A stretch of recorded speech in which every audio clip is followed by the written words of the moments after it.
ओम नमः सिद्धेभ्यः। ओम नमः सिद्धेभ्यः। ओम नमः सिद्धेभ्यः। अहिंसा परमो धर्म की। आचार्य गुरुवर श्री कुंद कुंद भगवान की। आचार्य गुरुवर श्री ज्ञान सागर मुनि महाराज की।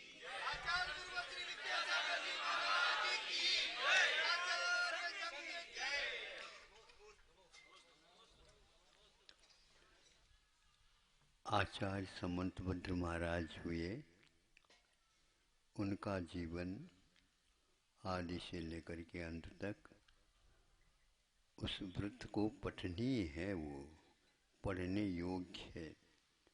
और अपने कर्तव्य क्या होता है उस ओर हमारी दृष्टि अपने आप ही चली जाती है।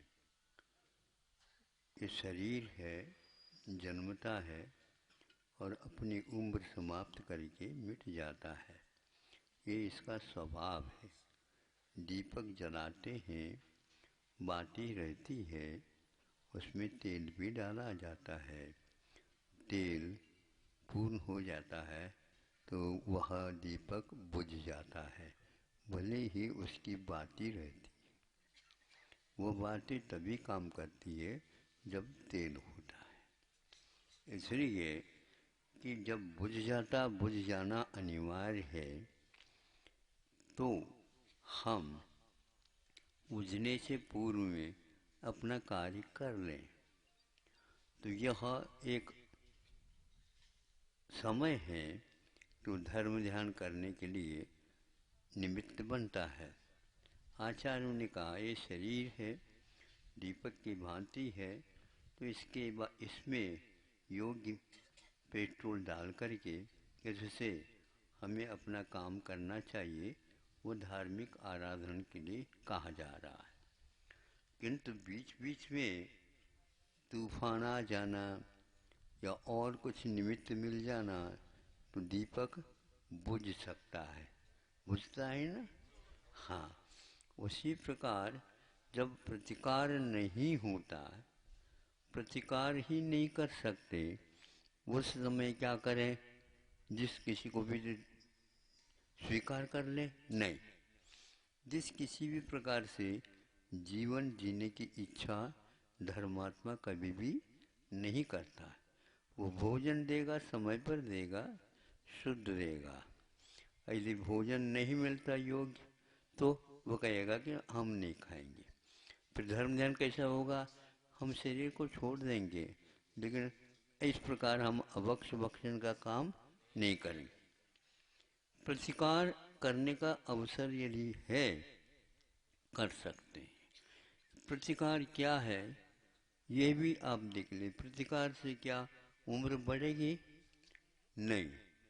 प्रतिकार से उम्र तो नहीं बढ़ती, किंतु प्रतिकार से क्यों क्यों करें प्रतिकार?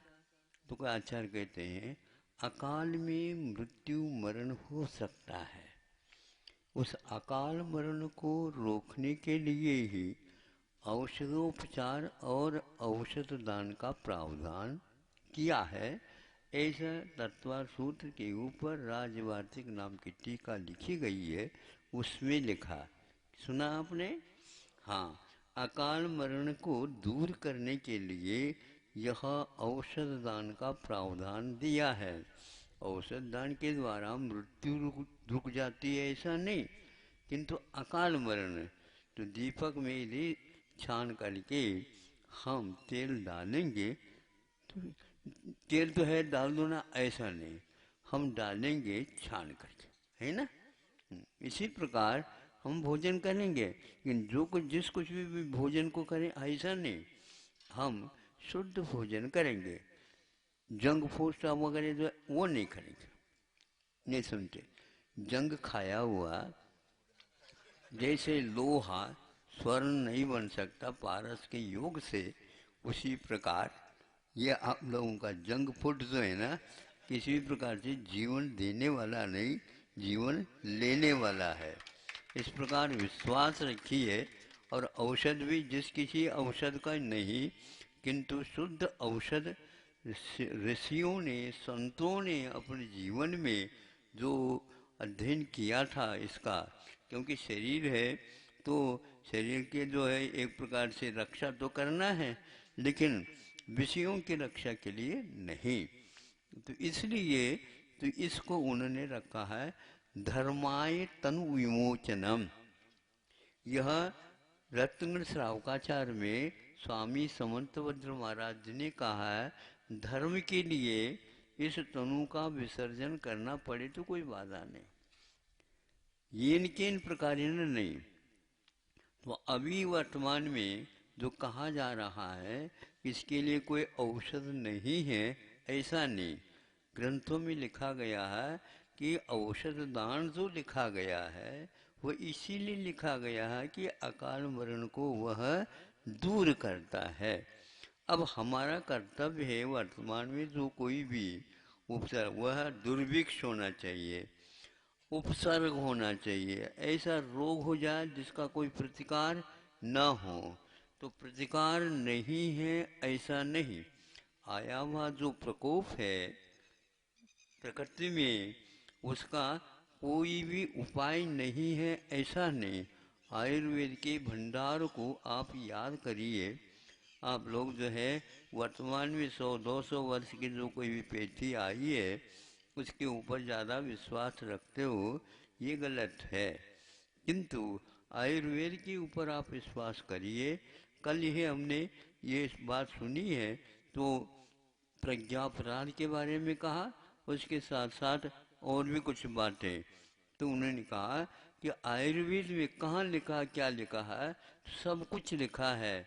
अध्ययन की और पढ़ने की आवश्यकता है, उसका प्रयोग रोक दिया गया है अथवा आप लोग उसके विश्वास को छोड़ दिए, इसलिए ऐसा हुआ। किंतु आज भी घरेलू भी दवाइयाँ होती हैं और वो बाप दादा दादी माँ वगैरह उनका आप लोगों को कब पिलाते कब देते पता नहीं लगता है, और उसके द्वारा ये सारी बातें अपने आप ठीक होती थी। पहले ऐसे ही धाय वगैरह होते थे, वो आज की ये स्थिति होती ही नहीं थी। लेकिन आज धावन मान कर रहे हैं, सब लोग भाग रहे हैं, अस्पताल में सब कुछ जन्म हो रहे हैं, और ये स्थिति आ रही है। इसीलिए आप लोगों की भीरुता अथवा विदेशी पद्धति के ऊपर विश्वास होने का ये परिणाम है। कभी भी इस प्रकार की भागा दौड़ी नहीं होती, और ये सारे प्रतिकार उस समय विज्ञान नहीं था, उस समय में भी इस सबका प्रतिकार होता था। मंत्र भी थे, यंत्र भी थे। आज यंत्र है, पहले मंत्र चलते थे, आज भी मंत्र है, लेकिन विश्वास की कमी है। विघ्नौगा प्रणयम याति शाकिनी भूतपन्नगा विषम निर्विषताम याति स्तूयी माने जिनेश्वरे। जिनेन्द्र भगवान के ऊपर विश्वास रखेंगे अवश्य ही वह फल देने वाला होता है। हाँ, फल की ओर इच्छा न रखिए, विश्वास रखिए। आया हुआ कर्म जा सकता है, जाता है, और नहीं भी जाता है और बहुत कठिन कर्म है तो हमने किया है, इसमें कोई बाधा नहीं है। मृत्यु तो होना है ही, किंतु हम धर्म को कभी भी छोड़ेंगे नहीं। इस प्रकार दृढ़ संकल्प के साथ अपने यहाँ चलता आया है। इसलिए यह अकाल मरण के निमित्त जो रोग आदि होते हैं, अकाल वगैरह पड़ते हैं, उसके लिए इन्होंने औषधोपचार का भी मार्ग बताया। एक कल्याणकारक नाम का जैनाचार्य के द्वारा लिखा हुआ शुद्ध आयुर्वेद के ऊपर एक ग्रंथ है, उसका प्रकाशन भी है, उसका वितरण भी चालू है, उसका अध्ययन भी चालू है, और पूर्णायु में छात्राओं के लिए 100 और छात्रों के लिए 100, इस प्रकार एक साल में 200 का संकल्प है। वो संकल्प कब पूर्ण होता देखना है, और यह आप लोगों के माध्यम से संपूर्ण होने वाला है, और उसके लिए लगे हुए हैं। समाज के कार्यकर्ता भी लगे हैं और वैद्य लोग भी बहुत अच्छे ढंग से लगे हैं।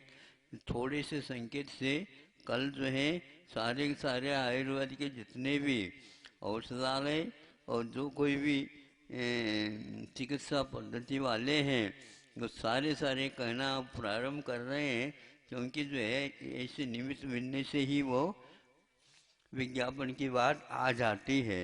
तो विज्ञापन में कभी भी आप लोगों को प्रमाद नहीं करना चाहिए, क्योंकि रोगी को दवाई नहीं मिलने से या दवाई नहीं है ऐसे कहने से एक प्रकार से सदमा आ जाती है, घबराहट आ जाती है, और ये स्वाभाविक है। आप लोगों को ऐसा है, हमेशा हमेशा अभय दान भी दे देना चाहिए और औषध दान दूसरे नंबर में। घबराओ नहीं, हाँ घबराओ नहीं, औषध है हमारा बहुत, 2-3 पुड़िया ले लेना, बिल्कुल ठीक हो जाएगा। हाँ हाँ, होता था पहले, इसलिए डरने की क्या आवश्यकता। और बहुत कुछ है, अब यह तैयार हो गए हैं, सभी लोगों ने कह दिया, बताते हैं उनमें क्या क्या लगता है, या पूछने की कोई आवश्यकता नहीं, सब लोगों के पास आ जाएगा वो। आप लोग ध्यान से उसको सुनिए और पढ़िए, विश्वास करिए, सब कुछ हो जाएगा। क्योंकि ये तो कोई वस्तु है ही नहीं, ये तो होता रहता है। क्योंकि समुद्र है, और समुद्र में यदि मान लो आप जल प्रवास क्या कर रहे हैं, तो जहाज में तो बैठे ही हैं, बैठे हैं तो तूफान तो आएगा, तो तूफान आए तो घबराते क्यों हो, जहाज में बैठे हैं ना, उसमें क्या बाधा है। तो तूफान तो आएगा, समुद्र में तूफान आएगा, और समुद्र में ही जहाज रहेगा, है नहीं समझे। बस उसमें पानी भर न आए, डांट लगट मझनाव पार जावे, आए तो निर्जराधिकार में